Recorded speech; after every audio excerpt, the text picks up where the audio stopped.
Hey crafty cuties, welcome back to another plan with me video. I'm going to show you how I did this layout here, and all of it's pretty self-explanatory, but when we get to the coloring part, I thought I would slow down a bit and kind of explain what I'm doing. Here's the products I'm using, just a couple ink pads, my VersaFine black ink pad, and then a Hero Arts Neon Ombre.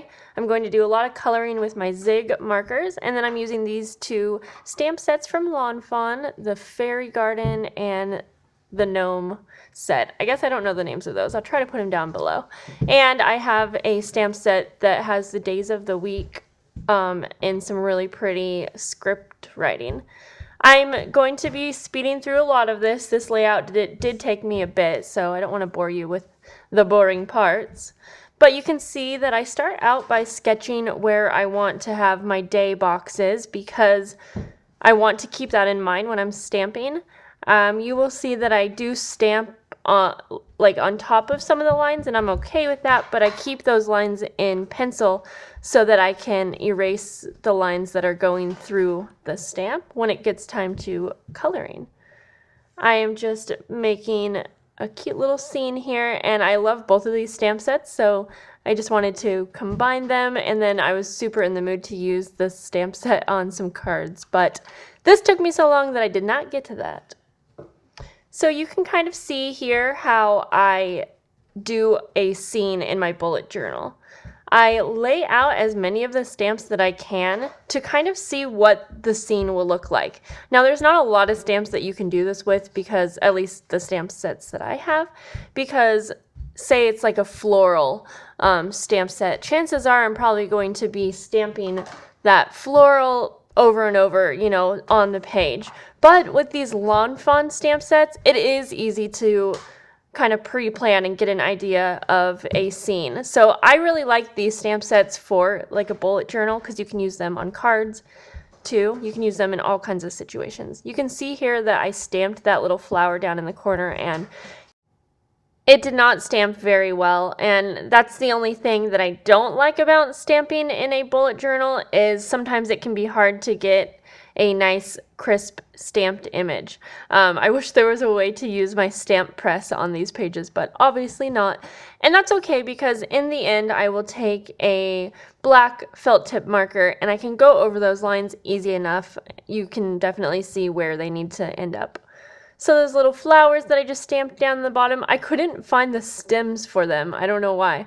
But so I just drew them on because I was like, whatever.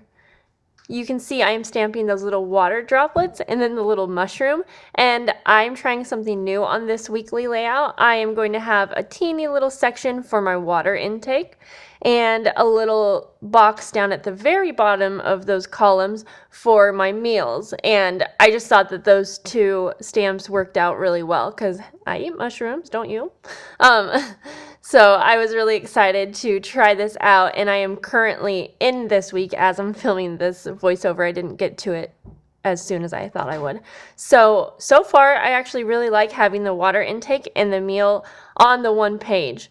If you guys can tell at all, as my time goes on with bullet journaling, the one thing I am really learning is that I like to have things very decorated. It probably looks super crazy and busy for a lot of people, but I also like to have it organized in a way that it's simple for me, and I like to have everything that I might need to see in a day on one page.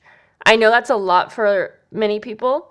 I've tried doing the minimalist type setup, and while I like how it looks very organized, it's nice to look at, it's not overwhelming, it just doesn't work for me because I'm probably not going to be flipping through my bullet journal, especially in a busy day, but even on day to day, I just don't like that. So I really do like to have everything on one page, but you're going to see here soon that I am going to actually try switching my bullet journaling into my traveler's notebook.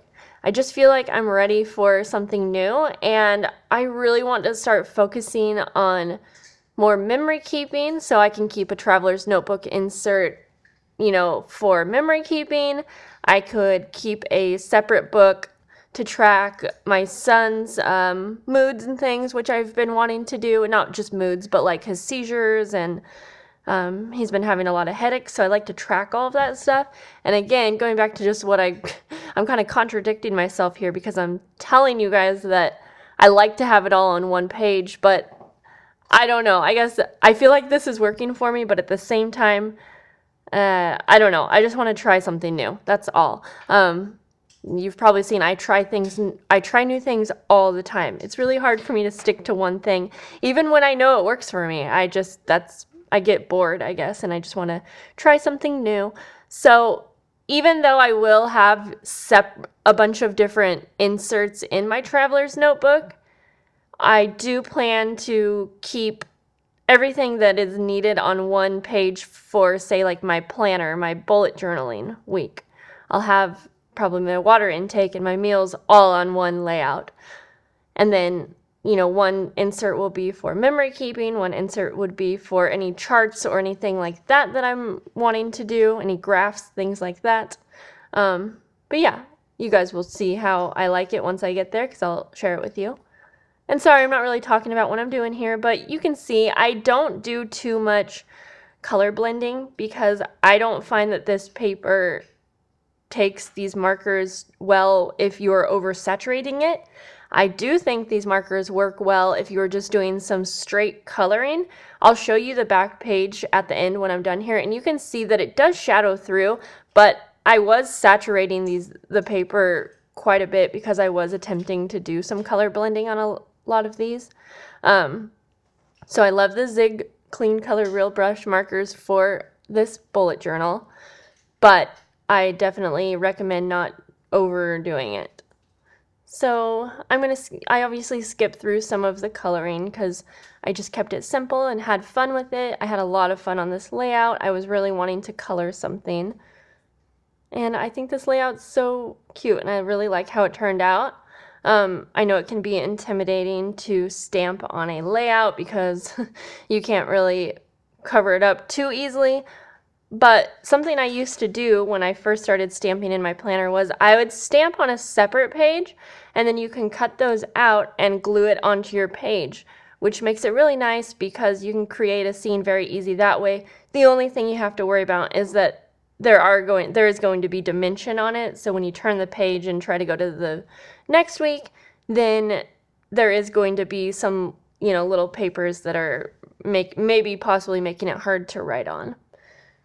Now I'm just going to finalize my boxes and I just use my ruler to make it quick and as straight as can be. So down here, that's where I have my water intake and my meals like I was mentioning.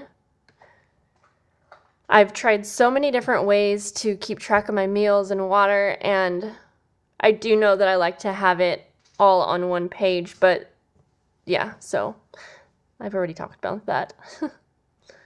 So let me know what you guys are planning to do for springtime planning. Are you going to keep up with what you're doing, change it up? I think in spring I always want to change things up. While I was doing this layout, I was watching a video from Karina Years. I think her YouTube channel is Karina Crafts. I tried to show you guys, but you couldn't see it really. Karina Creates. Yeah, Karina Creates. I think it used to be her name. Anyways, I am loving her embellishment videos lately. Also, Brie from XOXO Brie, or maybe With Love Brie. Both of those girls have really cute channels, and lately they've been doing some really cute spring embellishment videos. So I was watching those while I was doing this, and then I got some weird headache right after I filmed this. I could only see like light streaks. It was horrible. I couldn't see. I had to go lay down for a bit. I did have my bright lights on, so I'm not sure, but after the headache went away, I felt very exhausted. So yeah, there's that. But I hope you guys enjoyed it seeing this, and I hope you will, I don't know, I just hope you have a good day. That's all there is. Okay, I'll talk to you guys later. Bye.